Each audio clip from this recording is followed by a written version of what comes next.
semua, perkenalkan, nama lengkap saya Marcelina Surat dari Program Studi Pendidikan Pancasila dan Kewarganegaraan semester 4 kelas D.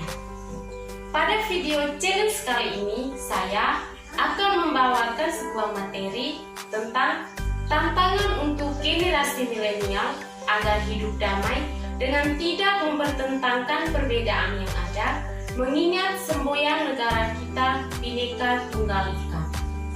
Video ini untuk memenuhi tugas akhir ujian semester mata kuliah Studi Masyarakat Indonesia oleh dosen Ibu Meriana Endoko SH MPD. Selamat menyaksikan. Indonesia adalah negara kepulauan terbesar di dunia, sehingga sangatlah wajar jika memiliki banyak sekali suku, agama, ras, dan antar golongan. Keragaman tersebut hidup untuk saling menghormati dan saling menghargai dalam semangat Bhinneka Tunggal Ika. Apabila generasi milenial memandang perbedaan yang ada itu menjadi suatu persoalan, maka akan mengakibatkan sisi buruk dari setiap perbedaan itu. Misalnya saja, munculnya sifat keegoisan yang semakin merajalela dan tidak adanya rasa persaudaraan di dalam ruang lingkup kehidupan. Apalagi Indonesia memiliki banyak sekali keragaman dan hal ini tentunya akan mengakibatkan perselisihan dan perpecah belahan di antara satu dengan yang lainnya. Lalu, bagaimana sih caranya agar perbedaan yang ada itu tidak menjadi suatu persoalan di zaman milenial saat ini? Seperti yang kita ketahui, arti dari Bhinneka Tunggal Ika ini adalah berbeda-beda tetapi tetap satu jua, yang bermakna bahwa walaupun bangsa Indonesia itu memiliki perbedaan yang banyak, tetapi pada hakikatnya tetap berada pada satu kesatuan yang utuh. Semangat persatuan dan kesatuan merupakan bentuk dari semangat Pancasila yang kemudian diterapkan dalam kehidupan sehari-hari, seperti yang pertama, ketuhanan yang Maha Esa, yang kedua, kemanusiaan yang adil dan beradab, yang ketiga, persatuan Indonesia, yang keempat, kerakyatan yang dipimpin oleh hikmat kebijaksanaan dalam permusyawaratan perwakilan, dan yang kelima, mewujudkan suatu keadilan sosial bagi seluruh rakyat Indonesia. Pancasila merupakan suatu nilai yang memberikan dasar-dasar yang bersifat fundamental dan universal, baik dalam kehidupan bermasyarakat, berbangsa, dan bernegara. Dengan begitu, Pancasila dijadikan sebagai suatu pedoman untuk generasi milenial agar tetap menjadikan dan mengamalkan nilai-nilai Pancasila dalam kehidupannya sehari-hari. Apalagi di era globalisasi ini, media dan Pancasila sangat erat hubungannya, ditambah lagi dengan populernya media sosial seperti YouTube, Twitter, Facebook, Instagram, dan lain-lain. Yang berikut, generasi milenial sebagai masa depan bangsa yang berjiwa Pancasila. Yang pertama, apa itu generasi milenial?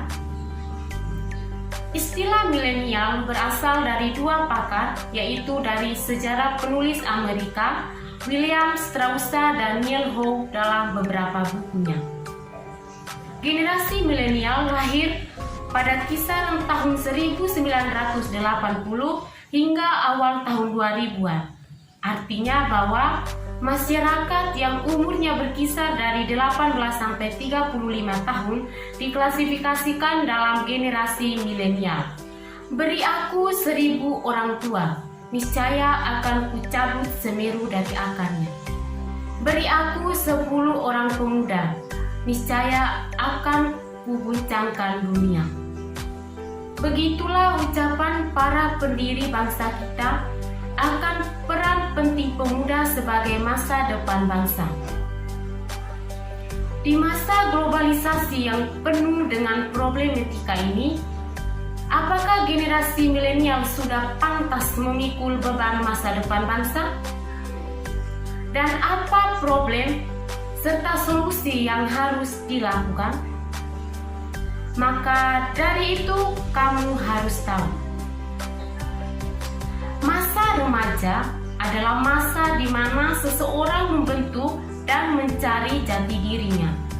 Dalam prosesnya tentu akan mengalami banyak pergolakan, baik itu dari segi psikis maupun dari segi sosial, yang menimbulkan suatu tindakan yang kadang menyimpang atau biasa disebut dengan kenakalan remaja.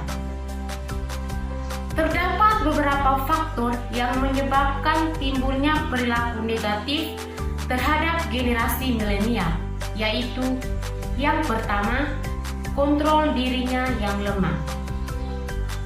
Remaja yang kurang bisa memilah dan memilih mana yang baik dan mana yang buruk akan lebih mudah terjerumus ke dalam hal-hal yang menyimpang. Yang kedua, faktor permasalahan dalam keluarga. Masalah pada keluarga akan berpengaruh pada psikologi anak, pola asuh anak yang tidak sesuai, hingga perceraian orang tua yang berdampak pada psikologi anak, di mana perilaku anak dilakukan sebagai suatu pelampiasan. Yang ketiga, sistem pendidikan yang tidak sesuai dengan keinginan anak.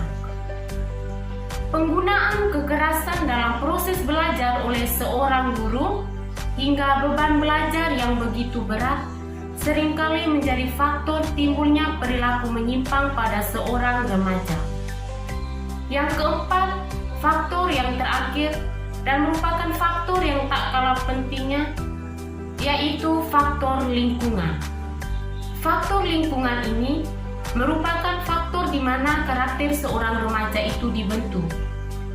Jadi, faktor lingkungan ini merupakan faktor yang paling utama dan terutama yang menyebabkan seorang remaja itu menyimpang. Dari beberapa faktor yang sudah dipaparkan tadi, lalu bagaimana caranya menerapkan pendidikan Pancasila kepada generasi milenial agar tidak menyimpang dari faktor-faktor tersebut? Yang pertama, tentunya menghindarkan diri dari pergaulan yang bebas. Yang kedua, menciptakan lingkungan yang sehat dan positif. Yang ketiga, adanya didikan dari orang tua dan lingkungan sekitar.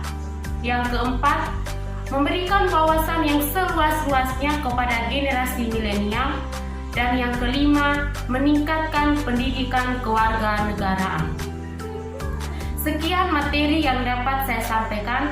Mohon maaf apabila banyak kekurangan. Sekian dan terima kasih.